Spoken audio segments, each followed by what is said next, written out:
김진애 박사님, 여자의 독서 책 읽었어요. 어떠셨어요? 한마디로 여자의 표를 끓게 하는 책? 읽으면서 뭔가 울컥하더라고요. 저도 그런 심정으로 책을 썼습니다. 저는 여자들이 좀 지레 겁을 먹지 않고 살았으면 좋겠어요. 완벽하게 홀로 서기를 바랍니다. 더 멋지게 실수하고 더 근사하게 자라면 좋겠어요. 책을 읽으면 그게 되죠? 여자의 자존감을 깨우는 책 읽기. 여자의 독서. 다산북스. 텍스토머 정품을 꼭 확인하세요. 우리 집 방충망 바꿨어요. 미세벌레 덤벼봐 먼지 모두 덤벼봐 촘촘해서 촘촘만 방충망은 촘촘만 예쁘고 통풍까지 좋아요. 방충망은 촘촘만 주식회사 텍스토머. 텍스토머의 이동식 촘촘망 더블랙이 새로 나왔대요. 미세벌레 덤벼봐 먼지 모두 덤벼봐 촘촘해서 촘촘만 이동식 촘촘망 더 블랙. 떼었다 붙였다 청소도 간편. 이사 갈 때 떼어갈 수도 있으니까. 방충망은 촘촘만 주식회사 텍스토머.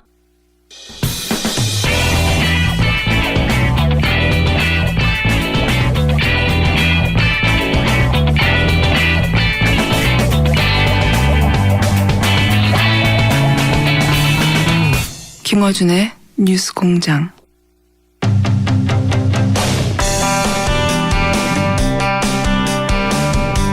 오늘 굉장히 특별한 게스트를 모셨습니다.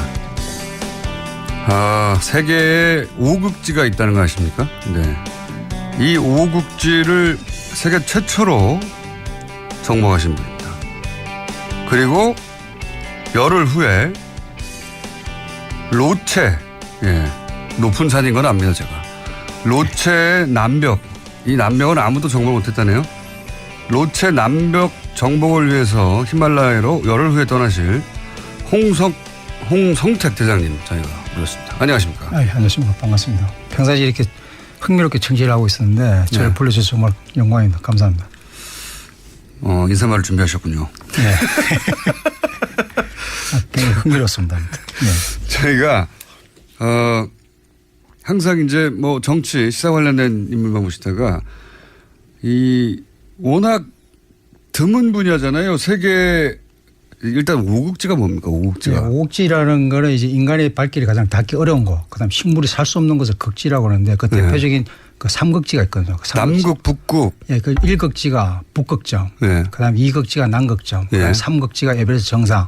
이걸 3극점이라고 그러고. 거기까지는 제가 예. 정복했다는 사람들 좀 있지 않습니까? 예, 거기까지 이제 정복을 하고 그다음에 정복 그거를 이제 다 하고 난 사람들이 그걸 한다는 거 이제 걸어서 순수하게 걸어서 가는 걸 이제 예. 온전하게 탐험이라고 할 수 있는데 그걸 끝내고 나면 이제 그다음에 극지가 2극지가 있는데 그게 그린란드고 예. 그다음에 베링해인데 그 대부분에다가 삼극지를 하고서 이 베링해에서 다 실패를 하고 무수히 많은 산악인들 탐험가들이 여기를 붙었지만 도전했지만 그게 다 실패를 했죠. 베링해는 바다잖아요. 예, 베링해 2월 달 되면은 거의 이제 얼거든요. 영하 마이너스 50도 이렇게 되면은 바다가 얼어요? 예, 바다가 얼는데 바다가 어는 거를 이제 건너가는데 그게 실제로 예전에는 이제 저 유럽인들이 그 미 대륙, 그 아메리카 대륙을 발견했다고 하지만 실질적으로 1만 년 전에 네. 이 에스키모인들, 아시아인들이 이 베링해를 건너서 몽골리안 루트를 해가지고 몽골리안 루트를 통해서 아메리카 대륙으로 해서 저 아시아에서 소위 말해서 북미로 넘어가는 그 가장 단거리가 바로 베링해거든요. 예. 그게 바로 이제 러시아하고 알래스카 예, 사이에 있는 건데 거기를 이제 얼은 상태에서 건너가는 건데 완전히 얼어버린 바다 위를 걷는 겁니까? 예전에 1만 년 전에 얼었는데 지금 이제 지구 온난화 때문에 그 얼음들이 계속 깨지고 막 움직이죠. 움직여서 흘러내리고 있고 그 얼음과 얼음 사이를 빠지면 바다 아닙니까? 그렇죠. 얼음과 얼음 사이를 거기를 왜 걸어가셨어요? 건너서 이제 건너는 건데 대부분 다 이 삼극지름을 끝내고 난 다음에 이제 자기의 탐험의 능력이나 이런 것을 평가받기 위해서 거기를 도전을 하는데 실질적으로 우리나라에서도 오몽길 대장이나 박영석 대장이나 그다음에 허영호 대장이나 이런 형들이 여기를 갔지만 다 실패했었죠. 그래서 저는 운 좋게 이제 그게 왜 실패하는 거죠?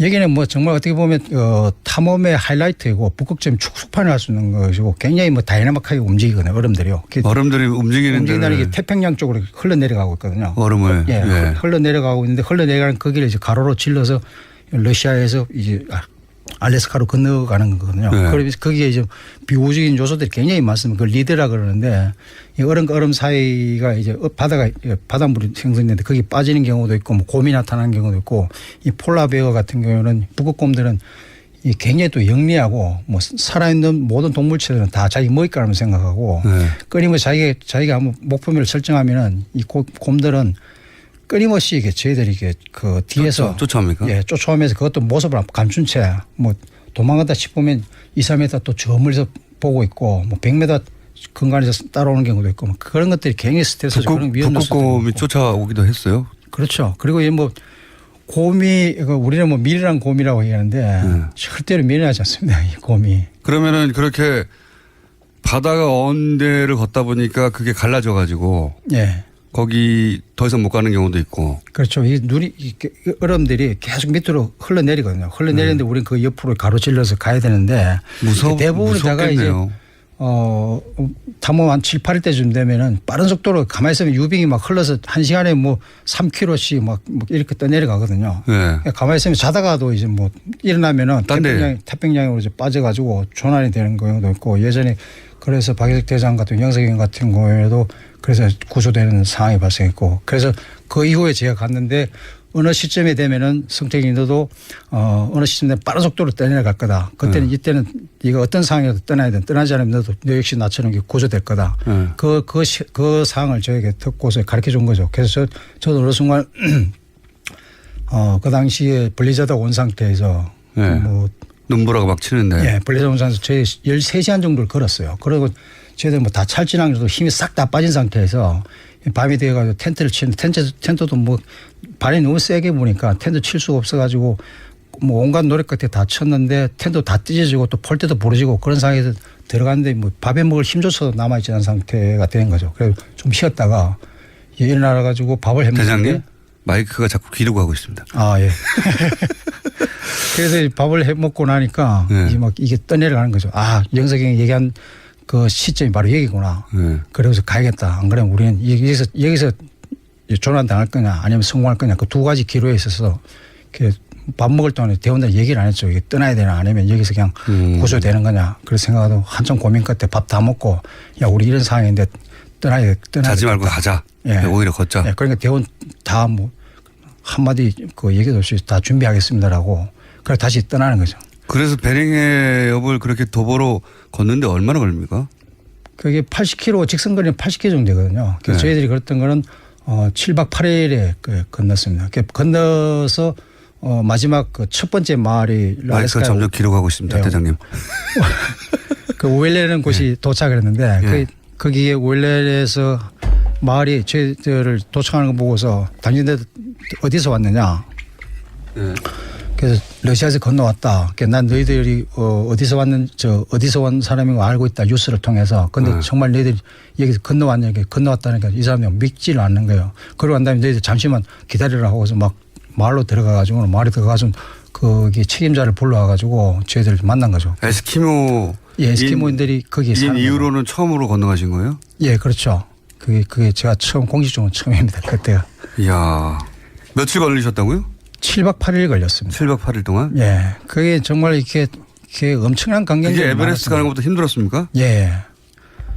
물론 이게 두 가지 다 이게 에베레스트 히말라야 등반 같은 경우에는 수직 등반으로 위로 올라가는 거고 이게 탐험 같은 경우에 수평 등반인데 등반 방식이라든지 이런 패턴이 좀 많이 틀리죠. 장르 자체가 많이 틀리는데 그거를 이제 그 두 장르를 오간 우리나라에서는 이렇게 두 장르 오가면 탐험하고 등반한 사람은 별로 없었죠. 허영호 선배나 뭐 영석영이나 이런 형들밖에 없었는데 그 형들은 이미 다 은퇴하고 또 영석영 같은 경우에는 안나포 남백에서 논사태로 아직까지 못 돌아오고 있고. 그 올라갈 때 다 올라가고 나서 왜 또 옆으로 걷죠? 아, 그건 어디까지 뭐 좋아서 하는 거고요. 그 왜 좋습니까 그게? 저도 해보고 싶긴 한데 예. 에베레스트에 가보고 싶긴 해요. 하지만 제가 못 가겠죠? 나는 누구나 다 갈 수는 있습니다. 갈 수는 있고 베이스 캠프까지는 누구나 갈 수 있고요. 사실상 베이스 캠프에 가나 보는 저는 꼭 권하고 싶은 게 이 고소 적응 때문에 좀 힘들지만은 그 반면에 이제 이 몸에서 건강이나 이런 부분에서 굉장히 도움이 됩니다. 예를 들면 고소 증세 이런 것들 때문에 특히 이제 좀 살이 좀 찌고 계신데 가면서 고생 엄청나게 할 겁니다. 그 반면에 트레킹 한 15일에서 20일 정도 하시면은 네. 제가 볼 때는 몸무게는 한 7, 8kg는 그냥 빠질 겁니다. 많게는 한 빠집니까? 10개 정도 빠질 수 있고요. 네. 근데 다 빠집니다. 빠지는 건 알겠는데 에베레스트 정상까지 제가 갈 수 있을까요? 정상까지는 못 가겠습니까? 예. 건못 들어서 간다는 거 이런 것들은 안 되는 거고. 헬기로 안 될까요? 그 헬기로 갈 수는 있죠. 그런데 이제 우리는 우리 이 기후의 기압과 맞게끔 우리 네. 이미 세포가 성장돼 있고 네. 돼 있기 때문에 우리 아무리 건강한 사람이라도 헬리콥터로 그 예를 들어 7,000m에 내려놨을 때 가정했을 때 살 수 있는 시간은 불과 15분에서 20분밖에 살 수가 없습니다. 그리고 갈 수가 있는데 15분 있다가 제가 가요? 예. 그리고 8,000m 내려놨을 때 살 수 있는 시간은 5분 정도밖에 되지 않습니다. 5분에서 10분밖에. 그렇기 때문에 이제 히말라야 등반하면 우리는 한국에서는 뭐 가장 높은 산이 그 한라산이지 않습니까? 한라산 아침 일찍 출발하면은 저녁이면 내려올 수 있잖아요. 그러면 그 뭐 에베레스트나 로체남맥 같은 경우에는 8,500m, 8,800m니까 한 7, 8배 되니까 그러면 뭐 2, 3일 걸리지 않나 이렇게 생각하는데 사실은 이제 고소정을 하기 위해서 몸을 고소에 적응하기 위해서 베이스 캠프에 도착하면 2, 3일 쉬었다가 그다음에 이제 식량 장비를 짊어지고 캠프 안에 올라가서 그 식량 장비를 대포시켜 놓고 다시 내려옵니다. 내려와서 하루 쉬었다가 그 다음날 또 캠프 안에 자고 또 한 2, 300m, 4, 500m 올라가서 또 식량 장비를 그 디파지하고 그다음에 또 다시 내려오죠. 내려와서 베이스 캠프 쉬었다가 또 캠프 안에서 자고 또 캠프 뒤에 올라가서 자고 다시 또 뭘 내려와서 올라갔다 내렸다 올라갔다 내렸다 하는 겁니까? 올라갔다 내렸다 하면서 고도를 조금씩 올리면서 제 몸을 그 고소에 적응을 시키는 거죠. 헬기를 예를 들어 제가 산소 마스크를 쓰고 가도 안 돼요? 헬기가 뜰 수 있는 그 고도는 예. 다들 이렇게 못 주고 헬리콥터에서 뭐 조난다면 헬리콥터를 보내면 되지 않느냐고 하는데 헬리콥터가 뜰 수 있는 그 고도는 6,000m 이상을 뜰 수가 없습니다. 특수 헬기 나오지 않았나요? 최근에? 예전에 뭐 프랑스인가 이쪽에서 나왔다 네. 그러는데 그건 특수 헬기에 불과 일반적인 노말 헬기들은 뭐 그 정도가 고도가. 그 특수 헬기를 타려면 네팔 군대에 들어가야 한다는 얘기를 제가 들은 적이 있습니다. 그건 제가 처음 듣는 얘기입니다. 네팔인이 돼서 입대해가지고 예. 그 헬기도 어렵군요. 예, 베이스캠프 이상에서는 헬기가 잘 뜨려고 하지도 않고 베이스캠프까지는 헬기가 들어옵니다. 그것도 경량 헬기가. 그러니까 6,000m 이상에서 조난 나오면 사실은 사람이 직접 가서 구해내는 거 외에는 방법이 없는 거네요. 그렇죠. 그래서 이제 뭐 그런 상황이 발생되면은 동료가 구출하는지 뭐 그래도 한 7,000m, 8,000m에서 이게 뭐 이게 그런 조난이 되고 한다면은 사실상 이게 뭐 영화 같은 경우 동료가 뭐 구축해서 내려오고 있는데 사실은 그런 것들이 좀 힘듭니다. 스스로 그렇게 됐을 때는 스스로가 이제 뭐 알아서 판단을 해야 되는 거죠. 그걸 동료에게 뭐 증가시키거나 도움을 요청하거나. 영화 같은 거 보면 동료가 구할 수 없다는 걸 알고 스스로 그냥 거기서 포기하더라고요. 예, 내려가라고. 그런 경우가 이제 있는 거죠. 그거는 이제 동료를 위해서 그리고 이제 뭐 사고 난 유형이 여러 가지가 있는데 예를 들면 이제 뭐 그 설명 같은 경우도 있을 거고 눈사태도 있고 크레바스도 있는 거죠. 설명이라면 눈이 이제 멀게 되는 거죠. 예, 그게 이제 이 히말라야 같은 경우에 폼으로 선글라스를 쓰는 게 아니라 이 15분 이상 이 선글라스를 벗게 되면 이 설명이 걸리는 거예요. 앞이 전혀 안 보여요. 15분만 해요? 예. 굉장히 위험한 거예요. 그런데 이제 8,000m 이런 선상에서 올라서면 이 판단할 수 있는 판단 능력이 굉장히 현저하게 떨어집니다. 얼마나 떨어져요? 그래서 자기가 이게 구구도 못 외웁니까? 예, 그런 것도 힘들죠. 그래서 정상에 섰을 때 예. 이제 그런 게 잘 안 되니까 이제 뭐 정상에 서면 무전을 통해서 이제 무전 도착했다고 하면은 뭐 깃발부터 먼저 찍어라 이런 걸 얘기를 쭉 하거든요. 그래서 스스로 그런 판단 자체가 잘 안 돼요? 예, 그런 게 내가 뭐인지 모르고 그래서 이 조난당할 경우에는 이 선글라스 썼는지 안 썼는지 모를 때가 있습니다. 자기가. 예. 그리고 나중에 눈이 좀 이상하다 싶으면 이 눈을 만져보면 선글라스가 안 썼다는 걸 아는 거죠. 그때 이미 늦은 거죠. 그런 인지 능력이 굉장히 떨어지는군요. 예. 그렇게 해서 사고 나는 경우가 좀 있는 거고요. 그 다음에 또 한 가지 이제 그 멘탈이. 정신력이. 예. 멘탈이 붕괴가 됐을 경우에. 어떻게 붕괴됩니까? 이게 이 자신감을 잃는 거거든요. 멘탈이 붕괴가 되고 멘탈을 유지하려고 노력을 하는데 그게 멘탈이 붕괴됐을 때 오는 것들은 이제 그 한순간에 예. 주저앉게 되고 그 정신력이나 이런 부분들이 이제 거기에 두려움이 다 지배를 하게 되고 그러다 보면 이 친구는 분명히 체력이 있음에도 불구하고 그 멘탈이 붕괴되면 스스로가 그냥 주저앉고서 스스로가 내려가는 것을 포기해버리는 거죠. 그리고 대원들한테 그걸 전가시키고 그러다 보면 그 친구가 위험한 게 아니라 저 역시도 저희 대원 역시도 이렇게 위험하게 본인이 처해가지고. 그렇게 멘탈에 붕괴된 적이 있어요? 저는 지금까지 없었던 것 같습니다. 근데 이제 그런 여러 가지 위험 속에서 이렇게 그런 이제 뭐 나도 결국 이렇게 가는 거구나. 그런 상황전에 뭐 여러 번 이게 겪었는데 그런 거. 그런데 왜 계속 가세요, 근데? 좋아서 뭐 그게 뭐 철학이 없고 그냥 좋아서 가는 겁니다. 산에는 철학이 없고 좋아서 가는 이 사진은 뭐 산에 가면은 예. 풀도 있고 숲도 있고 나무도 있고 정말 예. 원산 그대로 자유가 있는 그게 너무 좋았고. 등산이고. 예. 그리고 여기 뭐 가는 히말라야도 풀도 없고 아무도 없잖아요. 사람도 없고. 히말라야도 또 등산이니까. 그래서 이제 산에 국내 산을 다니면서 그다음에 또 암벽을 해본 사람은 알겠지만 해본 사람은 알겠지만 암벽을 붙으면은 바위에 붙으면은 아무리 사회에서 스트레스가 있고 뭐 고민이 있더라도 그 붙는 순간에 모든 것이 다 포맷되고 다 잊어버리거든요. 안 그러면 죽잖아요. 그러니까 안 떨어지시려고. 안 떨어지려고. 예. 그러니까 그런 것들이 이제 매력을 있고 그래서 서서히 이제 산을 이제 타기 시작한 거죠. 그러다가 뭐 25년 전에 이제 뭐 에베레스트 등반을 꾸리는데 그게 이제 제가 대원으로 참여하면서 허영우 대장을 만나고 그다음에 또 21년 전에는 지금 그 당시에는 이제 뭐 엄봉길 대장이라든지 박영석 대장 이 형들하고 같이 등반을 하면서 지금까지 이제 이 형들하고 하면서 지금까지 왔는데 이 형들이 이미 다 이제 은퇴를 했고 저만 이제 남아 있습니다. 그게 그런 경험들을 하고 나면 일상이 좀 심심한가요? 좀 시시하고? 그렇지는 않습니다. 그렇지는 않고 네. 이제 이 히말라야에 가 있으면 사실상 이 보이는 건 눈, 바람, 뭐 추위 이런 것밖에 없거든요. 네. 그러면 이게 뭐 1, 2주 만에 끝나는 게 아니고 한 달, 2달, 길게 3달까지 가거든요. 네. 그래서 제가 대원들을 선발할 때도 대원들의 대원의 능력이나 등반 능력이라든지 뭐 이런 경험들을 뽑는 것보다도 그런 거 보고 뽑는 것보다 그 대원이 가지고 있는 인격, 인간성 이런 걸 보고 뽑는 이유가 뭐냐면 이 한 달이 지나고 2달이 지나면 누구나 다 감정이 쌓이게 돼 있거든요. 감정이 쌓이고 스트레스를 받게 되거든요. 네. 그럼 그거를 이제 표현하려고 하는데 저는 항상 이거를 의무로시 받아들여야 되는 거거든요. 그런 피곤함 이런 것들은 누구나 다 가지고 있는 만큼 그걸 막 표현하는 순간 이제 그게 이 팀워크가 무너지게 되죠. 팀워크가 무너지게 되고. 멘탈이 훨씬 더 중요한 거네요. 예, 이런 걸 하려면. 예, 그런 부분들이 좀 둔한 사람들이 유리하네요. 그렇죠. 네. 그럼 전데. 그런데 살부터 빼시면 됩니다. 그런데 저희가 이제 이미 5국지 다 정복하셨는데 그런데 로체라고 하는 산에 이 남벽은 또 아무도 정복을 못했다고 해서 또 가시는 거잖아요. 예. 내가 처음 해보려고. 예. 그 전에도 시도해 보셨습니까? 제가 지금 이번에 5번째 도전하는데. 4번은 실패하셨고 예, 이미. 지금도 18년 전인가요. 1999년도에 제가 모르고 제대로 알지도 못한 상태에서 그 당시에 정말 겉멋 들어가지고. 이게 왜 아무도 성공 못했죠 이때까지? 예, 이거는 뭐 사실상 베이스 캠프를 떠나면은 베이스 캠프에서 정상까지 이 벽 길이가 예.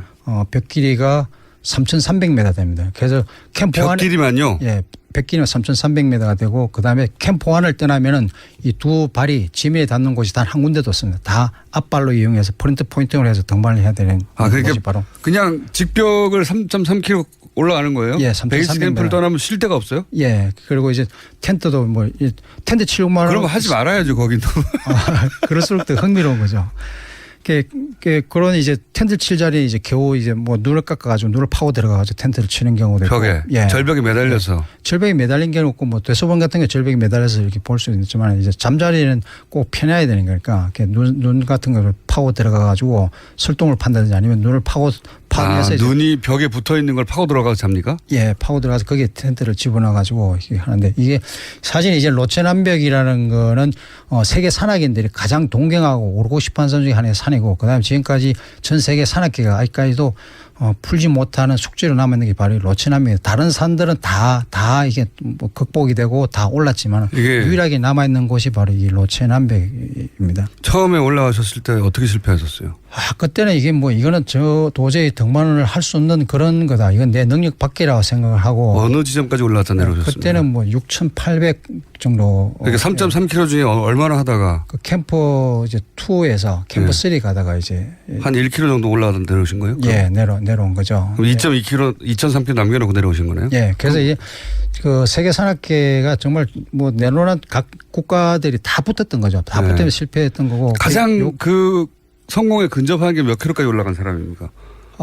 제가 이제 지난번에 했을 때 마지막 올라갔던 게 8,250까지 이제 올라가고. 그러면 얼마 남았던 겁니까? 300m 남겨놓고. 300m. 네, 내렸습니다. 그리고 그 다음에 저보다 많이 올라갔던 팀이 이제 일본의 오사카 산악연맹에서 오사무 와다베라는 이 대장이 이 일본은 국가 차원에서 4번을 이제 기획을 해가지고 4년 동안 이제 계속 연속으로 이걸 등반한 거죠. 그래서 한 번은 뭐 6,000m까지 가고 그 다음에 7,000m 가고 이런 전략을 세워가지고 마지막 4번째는 이제 그 정상을 오른다고 올랐는데 올라서 보니까 정상은 우측이 다른 곳에 있는 거예요. 그래가지고 결국은 이제 그 리치에 올라서서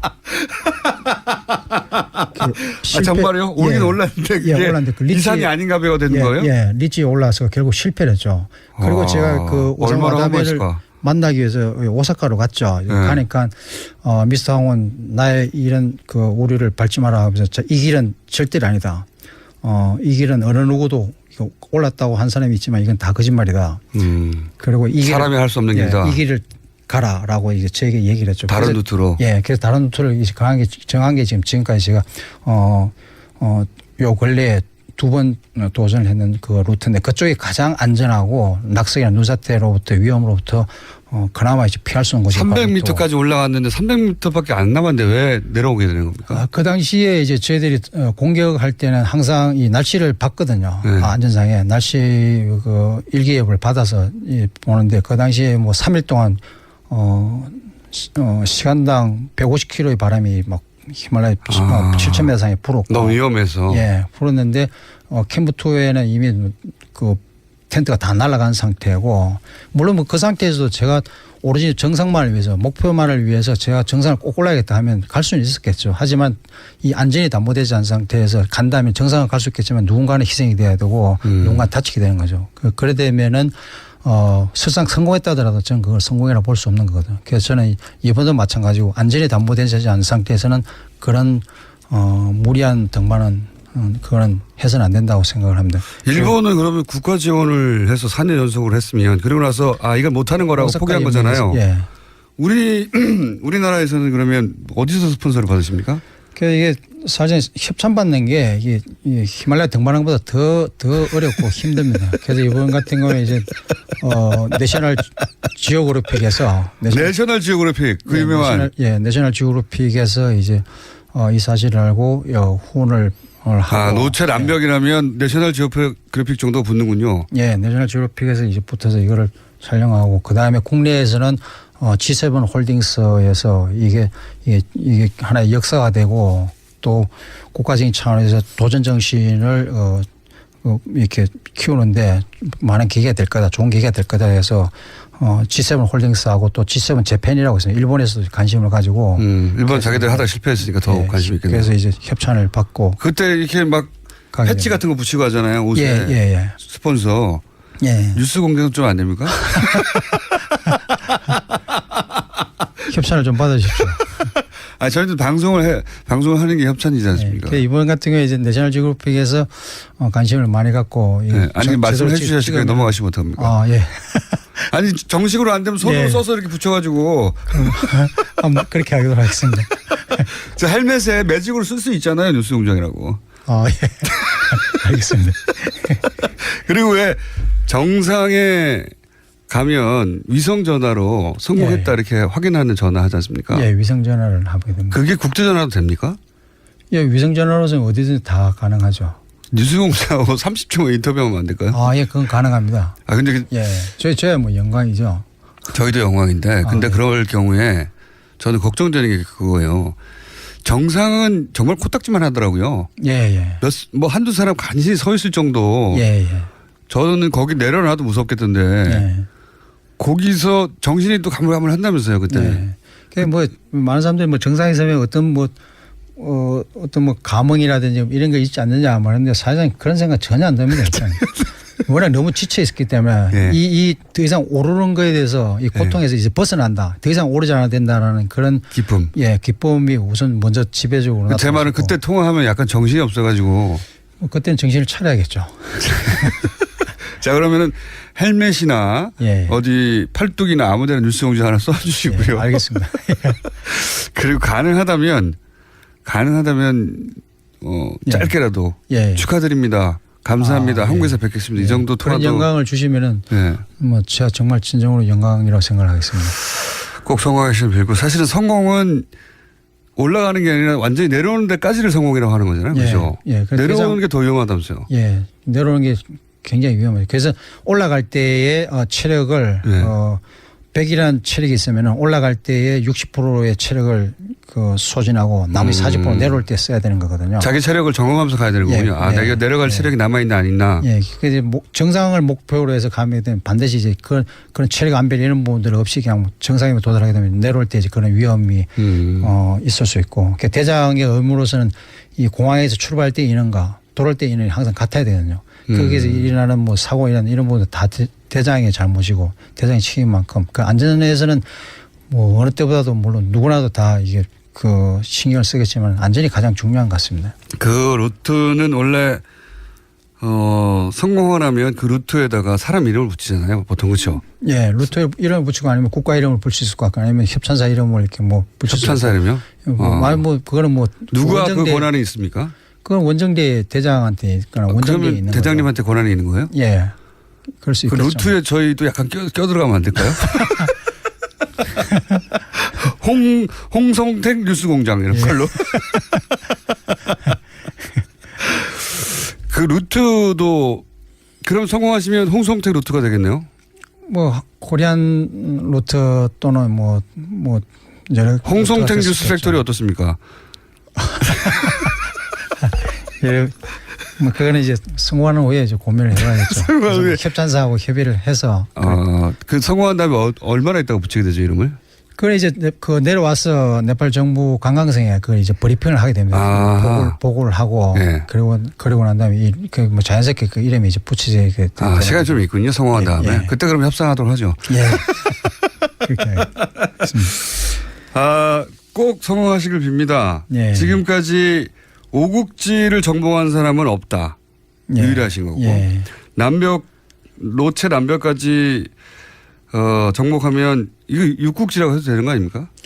예, 뭐 그런 말은 없지만. 그렇게 표현할 수도 있고, 뭐 저는 사실상 이런 제가 지금까지 해온 일련의 뭐 등반이라든지 기록이라든지 이 업적이라는 것들 이런 부분들 사실 누군가가 저를 알아주기 위해서 등반하고 탐험한 것은 아닙니다. 설상 제가 어떤 이런 등반을 하다가 뭐 피치 못할 사정으로 해서 제가 돌아오지 못한다 하더라도 뭐 저를 아는 뭐 친구들이 저를 위해서 애석해하거나 뭐 슬퍼하는 것조차 저는 원치는 않습니다. 그래요? 단지 저는 이제 제가 꿈을 이것도 어디까지나 제가 좋아서 목표를 설정하고 제가 도전하는 만큼 뭐 원방 이런 부분들 없습니다. 그리고 뭐 이거를 뭐 최초의 뭐 옥지나 이런 것들도 저에게는 사실상 그 의미는 없습니다. 그냥 이거 어디까지나 그럼 그 다음 극지를 가기 위해서 스폰을 받기 위한 용도로 오국지를 말하는 거지. 다음 또 가야 되니까. 하다 보니까 이런 기록이 되는 거고 저는 이제 이 오곡지 같은 경우에도 베링해 같은 경우 이런 부분은 굉장히 의미가 있는 곳이고 에스키모 이후 처음이니까요. 예, 항상 이거를 제 머릿속에 염두에 뒀던 거죠. 그리고 이걸 베링해 같은 경우에 18년 정도를 준비를 했었습니다. 제가. 18년이요? 예. 그러면서 그 일상 시간 대부분은 다음 어디를 갈지 준비하시는군요. 예. 그리고 보면 지도를 펴내면 굉장히 흥미롭습니다. 그리고 지도를 펴면 등반하고 이런 것들이 예. 결국 이런 탐험 등반이 왜 이걸 가냐고 했을 때 저는 이게 제 인생을 후회롭게 만들어준 게 바로 이런 탐험이고 등반이었던 것 같습니다. 뭐 저는 이렇게 탐험가고 등반가이지만은 그 외에 뭐 일반 분들은 이제 가급적인 많은 여행을 통해서 많이 보고 그다음에 많이 이렇게 접하고 그런 경험들이 굉장히 중요한 것 같습니다. 그래서 실제로 저 같은 경우는 이제 뭐 히말라야에서 뭐 눈사태를 맞닥뜨렸을 때 결국 나도 이렇게 가는구나 했을 때 내가 살아온 삶이 정말 후회롭지 않았고 아까 얘기한 대로 이제 뭐 친구들이 살아가는 삶 자체가 뭐 좋은 차 타고 뭐 맛있는 거 먹고 하는 그런 삶이 부럽지도 않았고. 오늘 내가 죽을지도 모른다고 생각했을 때 후회되지 않는다라는 걸 경험하셨어요? 예. 이 정도면 나는 내가 하고 싶은 대로 잘 살았다. 예. 그래서 단지 저는 그때 좀 아쉬웠다는 것은 좀 더 내가 이게 초과했던 이 목표를 위해서. 로체 갔어야 되는데 이런 거요? 예, 그렇죠. 그런 것들이 이제 많이 생각나게 되는 거죠. 그러니까 그런 부분들이 이제 뭐 이 많은 경험을 통해서 여행을 하고 그런 것들이 굉장히 중요한 것 같습니다. 그래서 사실 우리가 삶에서 뭐 좋은 와인만 마시기도 짧은 인생이잖아요. 알겠습니다. 제가 비굴하게 여러 가지 부탁을 드렸는데 예. 매직으로. 그건 매직이나 제가 와펜을 해서 그렇게 하겠습니다. 알겠습니다. 홍석 대장님 꼭 성공하시길 바라고요. 예. 네. 그리고 매직으로 꼭 헬멧에 뉴스 좀 써주시길 바라고. 예. 성공하시면 헬멧에는 옷에다 붙이겠습니다. 알겠습니다. 예. 스카치 테이프로라도. 아니면 그 와펜을 만들어서 하겠습니다. 지금까지 세계 최초 로체 남벽 정복에 도전하시는 홍석택 대장님이었습니다. 감사합니다. 아유, 감사합니다. 네, 안녕하세요. 반지 모델 아이리입니다. 아, 이상형이요? 마법사? 반지! 오빠는 마법사? 업데이트. 오빠 나랑 무슨 게임 할 거예요? 벤지. 오빠는 마법사? 업데이트. 네, 반지는 물론 저 아이린도 앞으로 많이 사랑해주세요. 반지! 아, 또 떨어졌어. 너 또 입사 시험 봤어? 아니, 차량용 핸드폰 거치대 말이야. 여러 개 사봤는데 실패의 연속이야. 떨어지고 시야 가리고 운전석에서도 뭐 알고 뭐 좋은 거 없을까? 싼 것만 찾으니까 그렇지. 제대로 된 거 하나 사서 편리하게 쓰는 게 더 낫지. 그런 게 있어? 그럼 있지. 1, 2, 3 할 때 2. 힘 세다 할 때 힘. 2 힘. 투 힘? 2배로 힘이 세다는 건가? 네이버 검색창에 2 힘을 검색해 보세요. 오빠, 우리 어디 가는 거야? 정수 가지. 와, 우리 말 타러 가는 거야? 그렇게 좋아? 고민하지 말고 장수로 오세요. 온 가족이 즐기는 승마 체험과 국내 최대 규모의 말역사 체험관 등 장수에는 정말 볼 것, 누릴 것들이 넘쳐난답니다. 말의 심장 소리를 직접 느껴보는 장수에서의 하룬 여행. 장수는 항상 가까이 있습니다. 주말 여행은 장수로. 승마 체험 예약은 063-350-5486.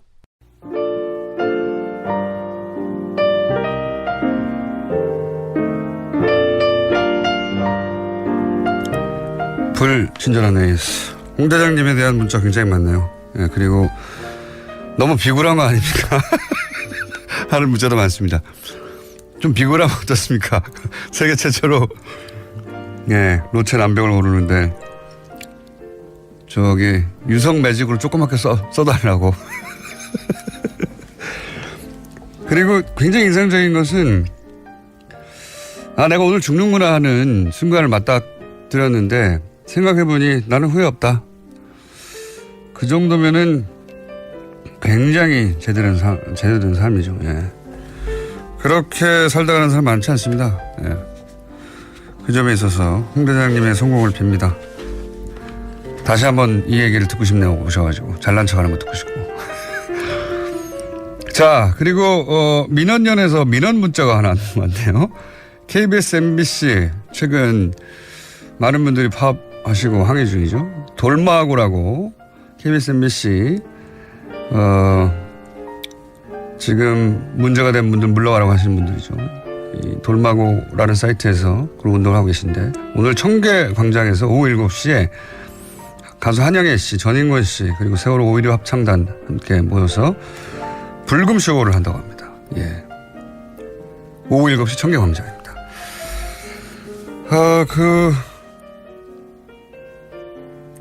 에베레스트 정복은 불가능할 겁니다. 거기까지 어떻게 고기 짊어 제거할 거예요?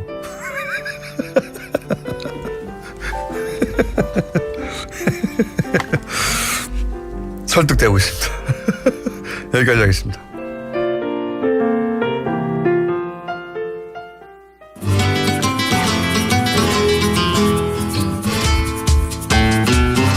자, 황교익 칼럼니스트.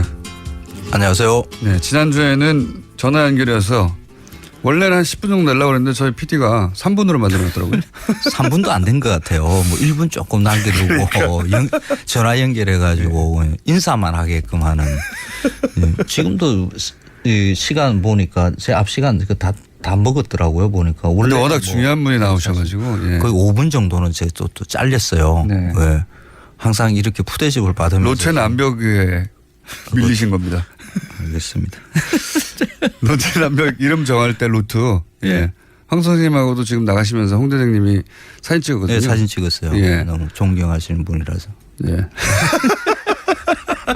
여기서 존경하시는 분이라는 건 홍 대장님이 황교익 선생님을 존경한다고 해가지고 하는 말이죠. 예. 자, 오늘 예. 지난주에 친환경 달걀. 네. 친환경 달걀 아니죠. 그러니까 살충제 달걀 얘기. 그렇죠. 예. 그 살충제 달걀 그 보도가 나오면서 많은 분들이 흥분 막 어마어마한 배신감 같은 네. 거 이런 걸 느끼는 네. 것 중에 하나가 많은 달걀이 친환경 인증을 받은 달걀에서 나왔다라는 거죠. 그게 더 배신감을 느끼는 거죠. 그렇죠. 네. 그럼 인정해 준 건 뭐냐 뭐 이런 것도 나오고. 근데 그 반응을 자세히 우리 스스로한테 한번 우리가 왜 그렇게 반응했는가를 한번 스스로 돌려볼 필요가 있겠다. 친환경이라는 것은 자연에 이롭게 하는 그런 농업을 말하는 거거든요. 인간한테 이롭게 하는 이거와는 다른 거거든요. 그러니까 친환경을 하면 결과적으로 인간한테 이렇게 되지 않겠냐. 그렇게는 하죠. 그런데 보통 이제 지금의 그 살충제 달걀 사건은 몸에 좋은 줄 알고 그걸 찾아 먹었는데 근데 그걸 몸에 더 나쁘대. 나쁜 게 나왔대 하는 것에 대한 배신감이 큰 거거든요. 친환경이어서 몸에 좋을 줄 알았는데. 그렇죠. 근데 그 친환경이니까 몸에 좋은 줄 생각하는 것, 요게 대해서 좀 문제를 지적해 볼 필요가 있어요. 친환경이라고 해서 몸에 좋은 것 아니거든요. 그래요? 친환경 농산물, 축산물로 인정하는 것은 생태계에 이로운 농법을 쓰기 때문에 그 인정을 하는 거지. 그 친환경 농산물이 건강에 좋다고 해서 인정하는 제도가 아니거든요. 제도 자체가. 그렇죠. 제도 자체가. 근데 우리는 예를 들어서 뭐 농약을 안 쓴다든가. 물론 결과적으로 좋긴 하겠지만 친환경의 인증은 환경에 해를 끼치지 않는다는 것이지. 그 즉시 인간에게 이롭다는 아니다. 그렇죠. 그게 별개다. 그렇죠. 그래서 농약을 안 쓰는 것과 농약을 쓰는 그 관행농이 그러면 건강에 안 좋은 음식이다라는 그런 인식을 또 가지게 만들 수도 있거든요. 관행농으로 재배되는 것도 농약에 대한 검사들 마치고 뭐 하고 하면 그거 다 안전한 농산물이거든요. 다 그냥 건강에 좋은 먹으면 탈 없고 우리 몸을 이롭게 하는 그런 농산물이라고 이렇게 봐야 되거든요. 근데 그런 친환경 농산물이 몸에 좋다는 인식을 가지는 것으로 관행농 농산물에 대해서 이렇게 몸에 안 좋은 것처럼 이렇게 인식을 하는 게 이게 만들어져 있어요. 근데 친환경 농산물 인정제도 그 자체는 건강과 관련 없는 인정제도다. 생태계를 위한 것이다. 근데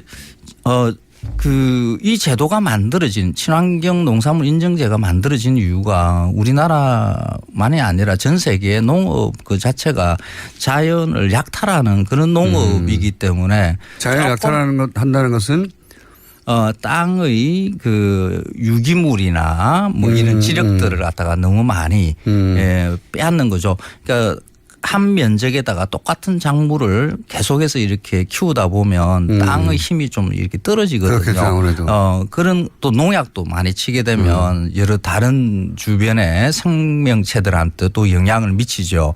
그런 일을 조금 줄이자라는 뜻으로 만들어진 거거든요. 지구를 위한 것이었다. 그렇죠. 그래서 우리가 그 친환경 인정 농산물을 구매를 할 때 건강을 위해서 구매한다 이 생각은 이제는 버리는 게 맞습니다. 건강을 위한 거라면 다른 제도가 있어야 되는 것이고 건강을 위한 것은 음식과 관련 것은 뭐 그것밖에 없죠. 기능성 뭐 식품에 대한 인증제도 뭐 요거 하나 있고요. 친환경은 인간이 아니라 지구 환경을 위한 것이다. 그렇죠.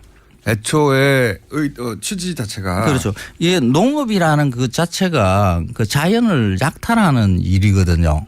우리는 자연의 관점에서 보자면 그렇죠. 그러니까 친환경 그 농업이라는 것이 농산물 인증 제도가 만들어지면서 예전에 했던 관행 농업은 자연을 약탈하는 일이고 친환경 농업은 그렇지 않은 일인 것처럼 생각을 하는데 그것도 잘못된 생각이에요. 모든 농사는 자연을 약탈하는 겁니다. 기본적으로는 그렇죠.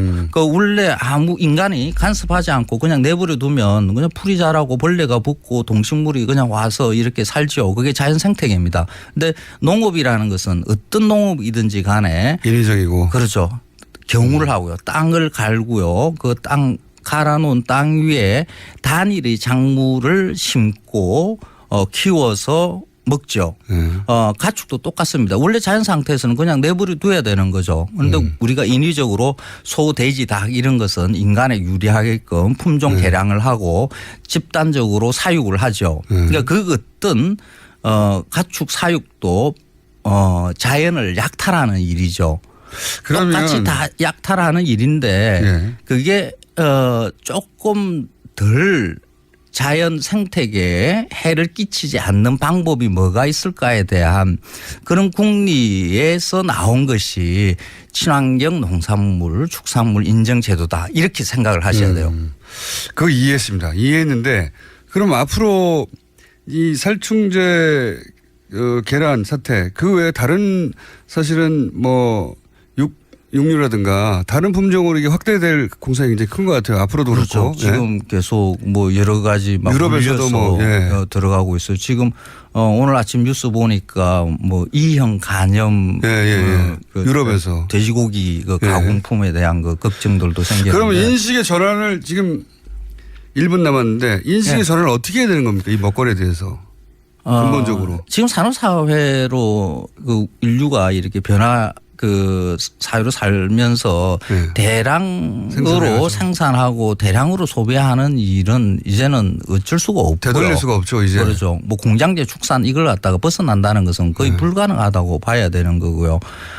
이게 대규모 생산으로 바뀌면서 안전 문제가 개별화되어 있는 이런 게 아니라 좀 집단적으로 큰 국가 단위의 문제로 이렇게 그렇죠. 발생을 하죠. 이번에 살충제 계란도 사실 그렇죠. 마찬가지로. 국가 단위의 일이죠. 근데 이런 위험성에 대한 관리는 국가가 직접 당연히 해야 되는 거고 그 외에 자잘한 친환경 인증제 이런 것은 사실 뭐 그렇게 그 국민의 건강과 관련돼 있는 이런 게 아니거든요. 그래서 그냥 민간으로 이양을 해서 정부가 먹을거리에 대해서 관리해야 되는 부분이 뭔가 조금 더 집중해 볼 필요가 있기는 해요. 이거 한 주 더 해야 될 것 같습니다. 근본적인 대책. 자, 황교익 마크널리스트입니다. 감사합니다. 고맙습니다. 다음 주 한 번 더 하겠습니다. 김어준이었습니다. 월요일 뵙겠습니다. 안녕.